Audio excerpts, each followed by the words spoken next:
하나님께서 오늘 우리에게 주시는 말씀은 전도서 5장 18절부터 20절까지의 말씀입니다. 전도서 5장 18절부터 20절까지의 말씀을 우리 다 같이 한 목소리로 같이 우리가 받들어 읽도록 하겠습니다. 사람이 하나님께서 그에게 주신 바 그 일평생에 먹고 마시며 해 아래에서 하는 모든 수고 중에서 낙을 보는 것이 선하고 아름다움을 내가 보았나니 그것이 그의 몫이로다. 또한 어떤 사람에게든지 하나님이 재물과 부요를 그에게 주사 능히 누리게 하시며 제 몫을 받아 수고함으로 즐거워하게 하신 것은 하나님의 선물이라. 그는 자기의 생명의 날을 깊이 생각하지 아니하리니 이는 하나님이 그의 마음에 기뻐하는 것으로 응답하심이니라. 아멘. 네, 여러분 반갑습니다. 이 하나님의 말씀을 통해서 이제 하나님의 말씀 전하기 전에 먼저 그 찬양 한 곡을 부르고 그 다음에 시작을 하려고 합니다. 여러분들이 들어오실 때 혹은 여기 오셨을 때 그 한 장 이렇게 받으셨죠? 낱장으로 드려서 좀 죄송한데 이제 PPT 준비를 하긴 했지만 이제 막 넘어가기 때문에 그래가지고 따로 좀 필요할 것 같아서 좀 준비를 해봤습니다. 이 찬양은요, 이 찬양은 그 독일 찬송가의 한 곡입니다. 독일 찬송가. 거기 그 위에 그 작시자 이름만 썼는데 파울 게하르트. 1656년 한 350년 전에 독일 시인인 파울 게하르트가 그 시를 지었습니다. 이 파울 게하르트는 독일 찬송가는 이제 우리나라 찬송가보다 더 두껍거든요. 훨씬 곡이 많은데 제일 많이 수록이 된 사람입니다. 제일 많이 그 찬송가 중에서 가장 많이 수록이 된 게 이 파울 게하르트의 시인데 그 중에 한 곡입니다. 그리고 적지는 않았지만 아우구스트 하더라는 분이 제 곡을 붙였고 제가 번역을 좀 했습니다. 그러니까 이 찬양이 그 독일 사람들이 굉장히 좋아합니다. 특별히 여름 시즌 시작될 때 이 찬양을 자주 부르는데 저도 이제 따라 부르다가 이 가사 내용이 좋아가지고 15절이에요. 15절인데 15절 중에서 그 우리나라 사람들은 그래도 4절에 익숙하지 않습니까? 그래가지고 좀 몇 절만 뽑아서 4절로 이렇게 한국어로 그 번역을 해봤습니다. 청년들하고는 작년 여름에 좀 불렀었는데 우리 이제 성도님들 또 우리 어린아이들 아마 요 낯설 거니까 조금 천천히 한번 좀 부르고 그 다음에 이제 가사를 좀 생각하면서 좀 천천히 한번 부르도록 하겠습니다.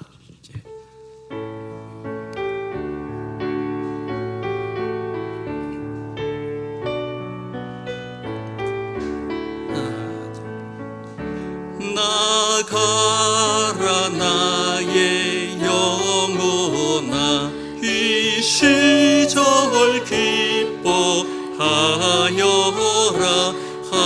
하나님 지은 세상 저 푸른 초원 언덕과 하늘과 바다 산가들 하나님 주신 선물 하나님 주신 2절입니다. 숲 속엔 녹음 짙었고 온 땅은 푸른 옷으로 감싸인 멋진 세상 수서나 튤립 빛깔은 저 솔로몬의 꽃보다 더 아름다웁도다.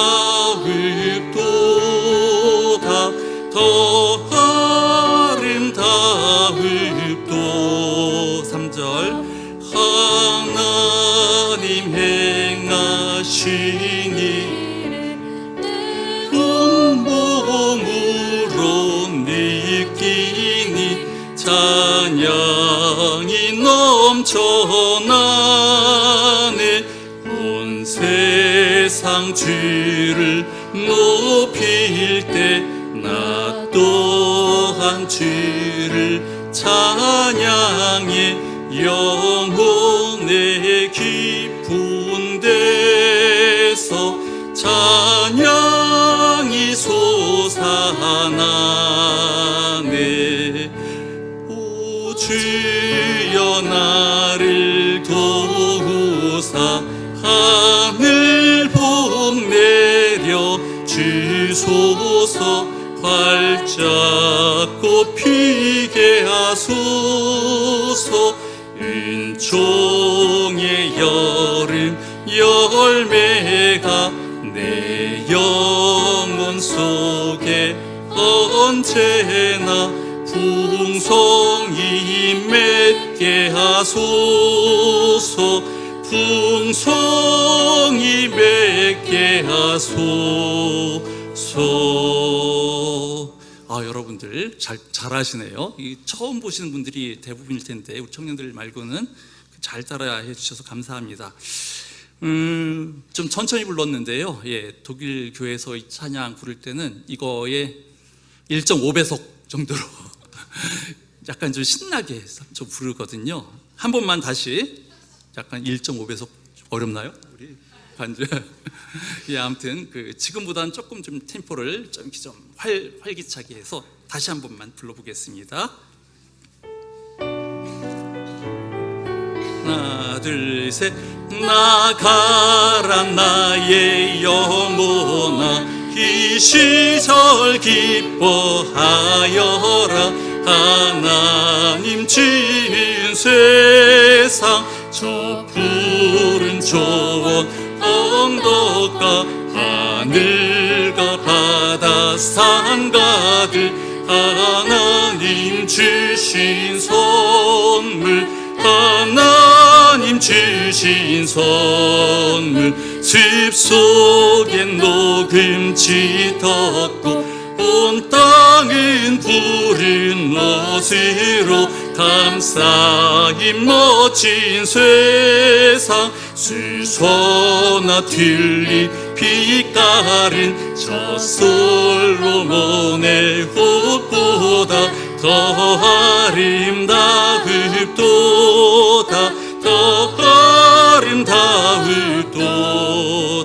하나님 행하신 일을 내 온몸으로 느끼니 찬양이 넘쳐나네. 온 세상 주를 높일 때 나 또한 주를 찬양해 영혼의 깊은 데서 찬양이 솟아나네. 오 주여 나를 도우사 하늘 복 내려 주소서. 활짝 꽃피게 하소서. 은총의 여름 열매가 내 영혼 속에 언제나 풍성히 맺게 하소서. 풍성히 맺게 하소서. 아멘. 가사를 일일이 다 이렇게 막 설명을 드리긴 좀 시간이 오래 걸리겠지만 그냥 크게만 말씀을 드리면은 나가라라고 하는 건 이제 밖으로 나가라라는 거예요. 너무 안에만 웅크려 있지 말고 밖으로 나가라. 밖으로 나가서 세상 가운데 하나님의 솜씨를 봐라. 막 꽃피고 이제 이런 것들을 보면서 하나님의 솜씨를 보면서 밖에서부터 시작을 해가지고 거기서 서서히 내면으로 밖에 꽃핀 곳이 이제 나의 영혼 안에서 이제 꽃펴서 하나님 찬양하는 걸로. 오늘 말씀을 준비하면서 자꾸 어린아이들을 좀 의식을 해서 그런지 자꾸 이런 좀 손동작을 좀 만들고 밖으로 이렇게 해서 모아서 안으로 이렇게 했다가 하나님께로. 좀 이상한가요? 그러니까 온 세상 가운데 있는 하나님의 손길들을 바라보면서 나의 내면으로 해가지고 결국 우리의 시선을 하나님께로 이렇게 올려드린 이런 것이 이 가사를 통해서 이제 배울 수 있는 건데, 이것이 사실은 신앙의 핵심이 아닌가 합니다. 신앙의 본질은 결국은 우리가 세상 가운데 살지만은 결국은 우리의 시선을 우리의 모든 마음의 상처와 아픔과 그 모든 것도 다 우리의 시선을 하나님께로 위로 올려드리는 그것이 신앙의 핵심이 아닐까, 이제 이런 생각을 좀 말씀을 준비하면서 했습니다. 자, 아무튼 이 찬양은 이렇게 한번 불러보고요. 바야흐로 여름입니다. 여름은 무엇보다도 실록이 우거지고 만발한 계절, 생명력이 넘치는 시기입니다. 이 계절을 통해 주시는 주님의 은혜와 축복이 여러 성도님들의 삶과 가정에도 풍성히 임하기를 축원합니다. 여름에는 산과 바다 그리고 강과 들판이 좋기 때문에 교회에서도 여러 가지 이제 여름 행사를 준비를 했습니다. 이제 2주 후에 있을 청년부 수련회를 필두로 해서 유치부, 아동부, 중고등부 수련회가 이제 진행이 될 것입니다. 모두 기대하는 마음으로 그 여름 행사에 참여하시고 또 많은 기도로 응원해 주실 줄 믿습니다. 그 행사들을 통하여서 이제 성경 말씀을 읽고 함께 기도하면서 주님을 알아가는 것도 좋지만, 이번 여름 행사에서는 무엇보다도 이 자연을 통해서 그리고 이 세상을 통해서, 자연을 통해서 또 세상을 통해서 우리에게 말씀을 하시는 하나님을 다들 느낄 수 있었으면 좋겠습니다. 비록 세상에는 더럽고 추한 일, 그리고 죄악도 많고, 그리고 세상에는 괴롭고 슬픈 일도 많지만, 여러분 그래도 믿음의 눈으로 보면 그래도 그 배후에 하나님의 역사하심과 섭리가 발견이 됩니다. 우리가 조금 전에 불렀던 찬양, 지금 저 화면에 있는 게 파울 게하르트, 350년 전 사람인데요. 우리가 조금 전에 불렀던 이 찬양도 그냥 여러분 가사만 놓고 보면은 얼마나 가사가 아름답습니까? 정말로 완전히 사방에서 생명력이 넘치고 아름다움으로 가득 찬 그런 곳에서, 참 편한 곳에서 살았나 보다, 이제 이렇게 생각을 하기 쉽지만, 잠깐만요. 파울 게하르트가 이 곡을, 이 시를 지은 그 시기는 저러했습니다. 유럽의 17세기에 30년 전쟁이라고 있습니다. 17세기에 30년 전쟁이라고 있는데, 그 30년 전쟁이 이제 휴전 그 끝난 지 5년밖에 안 된 시점이었습니다. 여러분, 그 30년 전쟁이라고 하는 이거는 굉장히 그 유럽 역사에서 아주 좀 중요한 건데, 독일 같은 경우에 인구의 3분의 1이 죽어요. 3분의 1이 30년 동안 진행된 그 전쟁 중에서. 그래서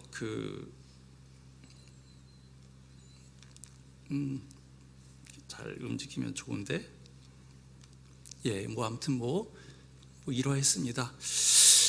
이런 데에서 사실은 그 배경, 사실은 저런 배경이었어요. 그러니까 우리로 치면은 6.25 전쟁이 휴전으로 끝난 직후 정도의 모습이 연상이 됩니다. 우리 그 어르신들 중에서는 1950년대 아마 그 당시의 그 모습을, 6.25 전쟁, 6.25 동란 이후의 모습을 어르신들 중에서는 이제 기억하는 분들도 계실 텐데요.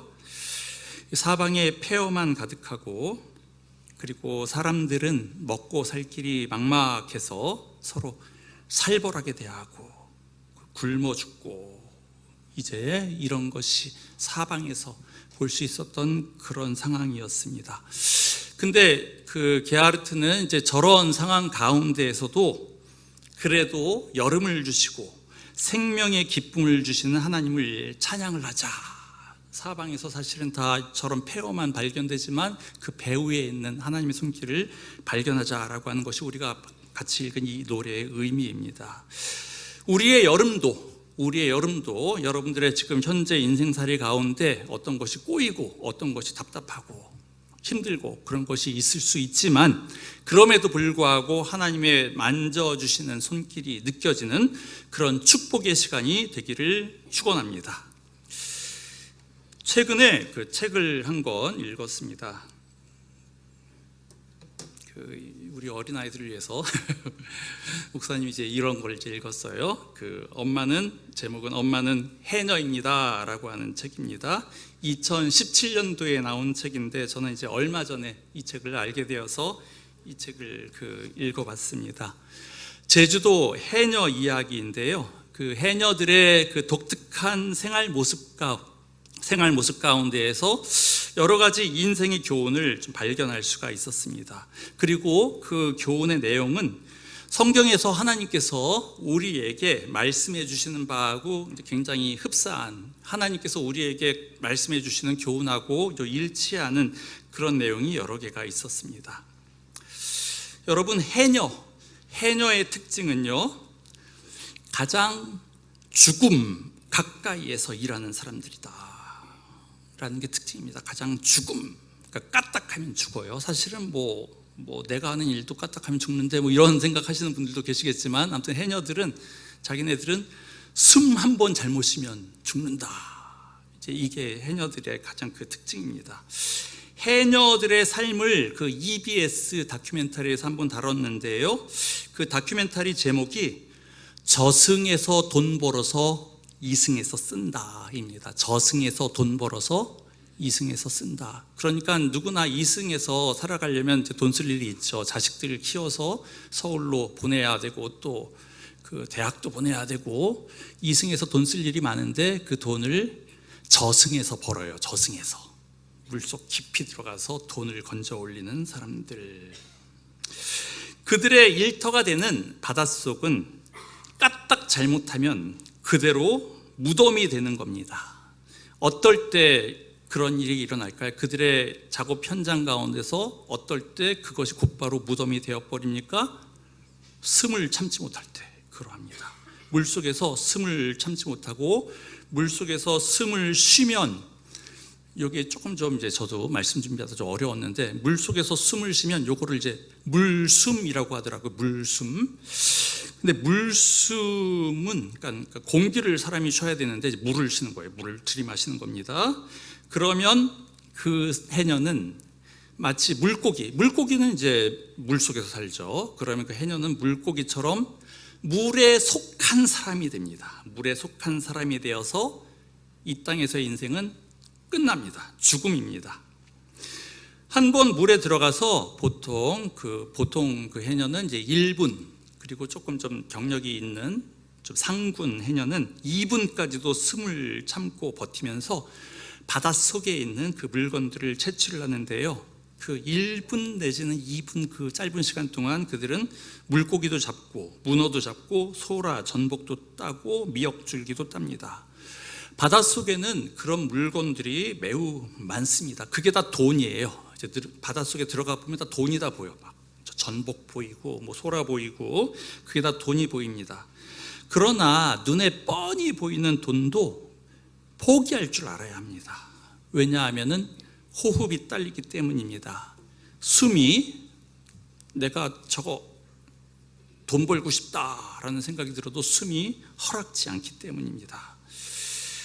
나의 호흡이 허락을 한 그 한계를 넘어서면, 한마디로 말해서 자기 분수를 넘어서면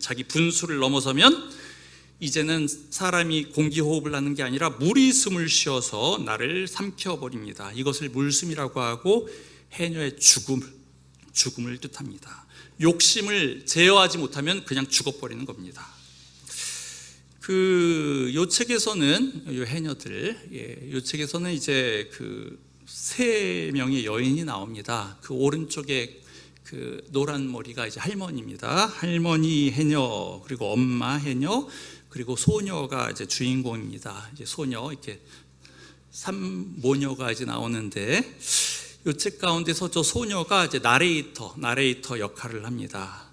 그런데 그 책 가운데에서는 그 줄거리가 어떤 것이냐면, 엄마 해녀가 바다 깊은 데에 들어가서 커다란 전복을 발견을 했어요. 돈덩어리입니다. 커다란 전복을 발견을 하고, 그래서 욕심이 나서 좀 무리하게 채집을 하려다가 정신을 잃고 이제 죽을 뻔한 그런 이야기가 나옵니다. 그러니까 엄마가 죽을 뻔해요. 그 전복을 캐다가. 그때 그 옆에 있던 할머니 해녀가 그 엄마가 이제 꼬르륵꼬르륵하면서 죽어가는 것을 보면서 구해줍니다. 그리고 엄마를 이제 끌어낸 다음에 명심해야 할 그 교훈 하나를 이제 가르쳐 주었는데 그 내용이 이제 이러합니다. 바다는 절대로 인간의 욕심을 허락하지 않는단다. 욕심 부리지 말고 딱 너의 숨만큼만 있다 오거라. 욕심 버리지 말고 딱 너의 호흡, 너의 숨이 닿는 것만큼만 욕심 부리지 말고 그만큼만 있다 오면은 잘하는 거야. 이러한 것이 이제 해녀의 교훈인데, 이제 과욕을 부리지 말아라라는 이제 이런 걸로 우리는 이제 요약을 할 수가 있겠죠. 이것은 어떻게 보면은 동양의 고전인 그 명심보감에서 안분지족, 자기의 그 분수를 족한 줄로 알아라라는 요 말하고 굉장히 좀 통하는 것 같습니다. 그리고 이것은 뭐 명심보감에 나오는 안분지족 뭐 그걸 하고만 통할 뿐만 아니라 성경에서도 히브리서 13장 5절 상반절에도 이런 내용이 나오죠. 돈을 사랑하지 말고 있는 바를 족한 줄로 알아라. 있는 바를 족한 줄로 알라. 또 우리가 다 알고 있는 우리 주님께서 우리에게 가르쳐 주신 그 기도, 주기도문에도 나오는 아주 중요한 단어 하나가 일용할 양식을 우리에게 주옵소서라고 기도하라고 하죠. 일용할 양식을, 일용은 하루하루 쓸 만큼의 양식. 그거는 하나님께 얼마든지 하나님 당장 지금 먹을 것이 없습니다. 일용할 양식 우리에게 주세요. 하나님 아버지 책임져 주세요라고 그거는 우리가 어떻게 보면 당당하게 하나님 아버지께 요구를 해도 되지만 그 이상의 것, 그 이상의 욕심, 그거는 절제할 줄 알아야 하는 것이 그것이 삶의 지혜입니다. 이것이 성경에서 말하는 욕심 부리며 사는 것이 아니라 하나님께 의지하면서 일용할 양식에 만족하면서 사는 것, 그것이 성경에서 가르쳐주는 삶의 지혜이기도 합니다. 구약을 보면은 광야를 걷던 이스라엘 백성도 매일 하늘에서 떨어지는, 매일매일 떨어지는 만나를 먹고 살지 않았습니까? 오늘의 흡족한 은혜, 그 이상 우리가 바랄 것이 무엇이겠습니까? 이 두 가지를 좀 말씀드렸는데, 하나는 이 세상은 하나님의 선물로 우리가 감사하며 받아들이자. 두 번째로, 그런데 이 세상을 우리가 감사하면서 받아들이려고 할 때 욕심 부리지 말자. 지금 나에게 주어져 있는 이 환경, 지금 나에게 주어져 있는 이 조건이 약간 좀 마음에 성이 안 찰지 몰라요. 그래도 족한 줄로 알아야 된다. 괜히 욕심 부리다가는 죽어버린다. 이 두 가지 말씀을 드렸습니다. 한 가지만 더 말씀드리려고 합니다. 여러분, 살아있는 것과 죽음, 생명과 죽음은 그 해녀의 경우에서 이제 우리가 볼 수 있는 것은 완전히 한 끗 차이입니다. 숨 한 번 잘못 쉬면 죽는 거예요. 물 속에서 숨을 쉬지 않고 참고 있다가 물 밖으로 숨을 참고 이제 작업을 하다가 이제 안 되겠다 싶어가지고 이제 물 밖으로 해녀가 나오면은 그 허파 깊숙이 참았던 숨을 이제 내쉽니다. 그때 마치 그 휘파람 소리 같은 게 나와요.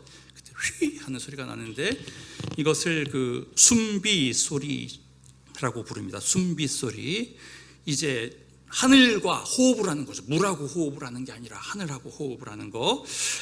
숨비 소리는 그 해녀가 살아있다는 것을 보여주는 징표입니다. 숨비 소리는 살아있음을 보여주는 징표. 그런데 여러분, 우리의 인생 전체가 그러합니다. 들어오는 것이 있고 또 내쉬는 것이 있습니다. 육체적인 호흡도 그러하고 영양 섭취도 뭔가 섭취하면 또 에너지로 또 이제 그것을 소비를 해야 되죠. 영양 섭취도 그러하고 또 정신적인 교류라든지 또 사람들 사이의 의사소통, 이런 것도 원활하게 이루어질 때 그때 우리들은 건강하게 성장을 할 것입니다. 그런데 여러분, 중요한 것은 오늘 세 번째 이제 중요한 교훈은 뭐냐 하면은 누구랑 교류하느냐입니다. 이제 교류를 해야지만 살아있는 건데 누구랑 교류하는가? 바닷물과 호흡을 주고받으면 물이 나를 삼켜버리는 것이고, 내가 바닷물이 아니라 하늘 공기와 호흡을 주고받으면 우리들은 하늘 사람이 되는 것입니다. 하늘 사람. 이것을 영적 차원으로 이제 우리가 해석을 한다면은 우리에게는 다른 교류도 중요하지만 하나님과의 영적인 교류가 가장 중요하다는 것입니다. 하나님의 말씀을 받아서 섭취를 해야 하고 찬양과 기도를 하나님께 올려드릴 때 우리는 영적으로 제대로 숨을 쉬면서 사는 것이 될 것입니다. 여러분, 너무 세상 것과만 교류하려 해서는 안 됩니다. 성령님과의, 특히 성령 하나님과의 영적 호흡, 성령님이라는 말 자체가 이제 호흡이란 뜻이에요. 성령님과의 영적인 호흡, 그것이 우리의 생명일 것입니다. 이 세 가지 말씀드렸습니다. 이 세상을 하나님의 선물로 감사히 받아들이자, 아직 욕심 부리지 말자, 뭐니 해도 하나님과의 교류, 호흡이 중요하다라는 말씀을 드렸습니다. 여름입니다. 실록이 무성한 계절이 다가왔습니다. 그러나 이 시간 역시 이내에 지나가 버릴 것입니다. 하지만 그렇다고 해서 허무주의에 빠지지는 말고 우리 인생의 모든 시간은 주님의 손에 달려 있습니다. 우리의 태어남과 우리 인생의 마침과 우리의 매 순간이 주님의 손에 달려 있습니다 라는 것을 기억하면서 주어진 모든 것에, 우리에게 주어진 모든 것에 감사하길 원합니다. 우리가 함께 읽은 전도서 5장 18절부터 20절을 이제 그 세번역 성경으로 제가 읽어드리겠습니다. 그렇다, 우리의 한평생이 짧고 덧없는 것이지만 하나님이 우리에게 허락하신 것이니 세상에서 애쓰고 수고하여 얻은 것으로 먹고 마시고 즐거워하는 것이 마땅한 일이요 좋은 일임을 내가 깨달았다. 이것은 곧 사람이 받은 몫이다. 하나님이 사람에게 부와 재산을 주셔서 누리게 하시며 정해진 몫을 받게 하시며 수고함으로써 즐거워하게 하신 것이니 이 모두가 하나님이 사람에게 주신 선물이다. 하나님은 이처럼 사람이 행복하게 살기를 바라시니 덧없는 인생살이에 크게 마음 쓸 일이 없다. 과도한 욕심에 붙들려서 죽음의 그늘에 빠지지 말고 우리 눈길이 닿는 모든 것, 우리 곁에 있는 모든 이들의 그 살아있다고 하는 것에 감사를 하면서 주님께서 우리에게 주신 인생의 시간을 기뻐하며 즐거워합시다. 하나님께서 우리 모두에게 큰 기쁨을 주시는 이 계절이 되기를 축원합니다. 기도하도록 하겠습니다. 우리의 모든 시간은 주님 손에 달려 있습니다. 기쁜 일, 슬픈 일, 좋은 일, 안 좋은 일 모두 주님의 선하신 뜻 가운데서 진행이 됩니다. 모든 일 가운데에서도 주님의 선한 손길을 볼 수 있게 하시고 감사 찬양이 우리 입에서 끊이지 않게 하옵소서. 예수님의 이름으로 기도합니다. 아멘.